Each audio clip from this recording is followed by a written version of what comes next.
Perhaps you've heard this famous poem at some point before. Who made the world? Who made the swan and the black bear? Who made the grasshopper? This grasshopper, I mean. The one who has flung herself out of the grass. The one who is eating sugar out of my hand. Who is moving her jaws back and forth instead of up and down. Who is gazing around with her enormous and complicated eyes. Now she lifts her pale forearms and thoroughly washes her face. Now she snaps her wings open and floats away. That poem by Mary Oliver. How great is the power that made the grasshopper? Or how about the sun? The sun is a giant fire burning 93 million miles away. But later today, if you go out without protection, you'll get a burn from that fire. From that fire 93 million miles away. Now, God forbid, if Boston ever caught on fire, we wouldn't feel it. If the whole state of Massachusetts caught on fire, we wouldn't feel it. If Saratoga caught on fire, we might see the smoke, but it would not change the temperature in Glens Falls. But in the 8.5 minutes that it takes the light and heat from the sun to leave there and travel 93 million miles, the heat is still so hot, the light so strong, that if we don't wear a cream on our face, we're going to get burned by that fire. Come on.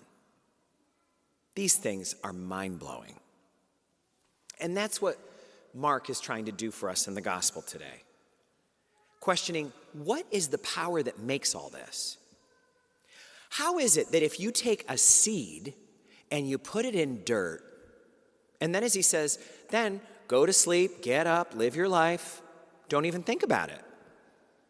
And what'll happen is first a green blade will come up, and then you'll see an ear, and the ear will get thicker. And then there's going to be either a cob or a grain in the ear, and then you can eat it and put Parmesan cheese on it or whatever you want. We don't know how that works. There's no engineer who could do that in the same way. It's an incredible, efficient, miraculous system. And maybe this is why the Serenity Prayer is my favorite prayer. The longer I go through life, the more I love the Serenity Prayer. God, grant me the serenity to accept all this stuff that I can't change. Give me courage to change what I can, and give me wisdom to know the difference. God, help me bow before the mystery that there is so much in life that is bigger than I am. Help me know that and just bow before it. I don't have to like it. I don't have to understand it. I don't have to know how a grasshopper works or how the sun works. I don't have to understand how it is that an oak tree is somehow inside of an acorn. The things we talk about in Noah's Ark and other pre-K programs are totally beyond all of us. Give me the serenity to accept that I don't understand it, and there's no way I possibly could. I'm not just lacking information. I don't even have the equipment to run the program. This is not a software problem. This is a hardware problem. But at the same time, give me the courage to do what I can do, because that's a lot. There's a long list of things I can do. And in this parable, we hear the seed requires the farmer's participation.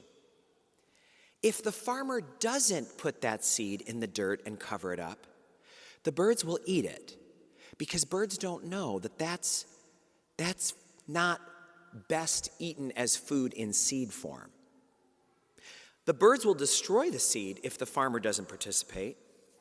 But if you let that farmer plant that seed and it grows into a bush, a tree, a huge plant, those birds will not only have food to eat, but they can live in that thing like it's a condominium. The miracle of that. And then that same condo for birds becomes food for the whole town. We can't control that, but we can participate in it. God, give me the serenity to accept all the things I can't manage, but help me to do what I can, to participate. One author says that if you pay attention, you realize that life is like a dance between making things happen and letting them happen. And that's what the Serenity Prayer honors, that it's a big dance between making things happen and just allowing them to happen. And if you think about it, some of the very best things that have ever happened in your life, you made happen. It was something you did. It was a choice you made. It was a bold move that you undertook. But if you think about that with any kind of focus, you'll soon realize that there's a much longer list of things that you just let happen. It was a blessing. It was serendipity. There's no way that you could have orchestrated that. Life is a dance between making things happen and letting them happen. And wisdom is knowing that and choosing where to put your energy.